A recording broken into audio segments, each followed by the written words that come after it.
We're about to do the exercise that a lot of people are very familiar with, but they might not be familiar with doing it in such a way that really activates the core and makes the most of it, where it's really, really hard to do.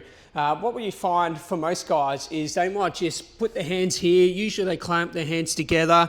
Usually their shoulders are a bit behind, and then they'll just kind of sit their hips up and then just hold that as best as they can.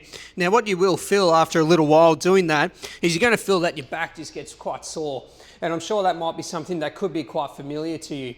So what we're going to do is we're going to completely change that. We're going to make sure that our hands, we're going to go shoulder width, make a fist, but keep our elbows just underneath our shoulders. So what we do is we create those fists, elbows under the shoulders, and what we're doing is we're really bracing through our core. So it's almost like I'm trying to bring my elbows in towards my midsection or in towards my torso like this, and then I activate all of these muscles through my midsection. So that's the first part, activate all of those muscles.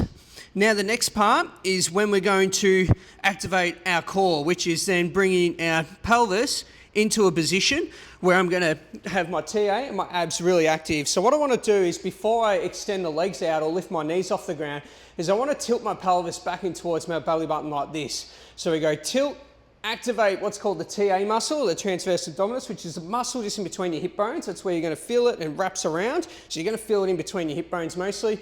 Get your abs nice and tight as well. That's going to lock in all your core. So we've locked this in with our elbows. We've locked all of this in with tilting our pelvis back. Then finally, the last part to the exercise, we've gone 1, we've gone 2, is the extension where we bring our knees off the ground. What you might have seen there is you might have seen my glutes really squeeze up as I extend my heels out.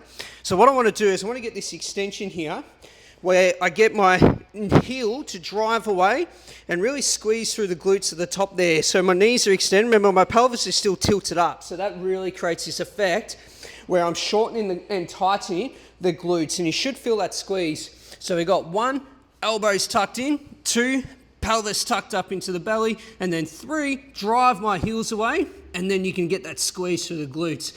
And that's what you want to be holding. You want to be holding this plank because it's helping you practice bracing for those bigger exercises. So if I can lock in and continue to practice bracing this plank, then when I go into exercise like a squat or a lift, what I'm essentially doing here is I go into a deadlift, I brace all of those muscles together, just like I did with the plank. When I go into a squat, I put the bar on my shoulder, then I brace into position before I then go into the squat.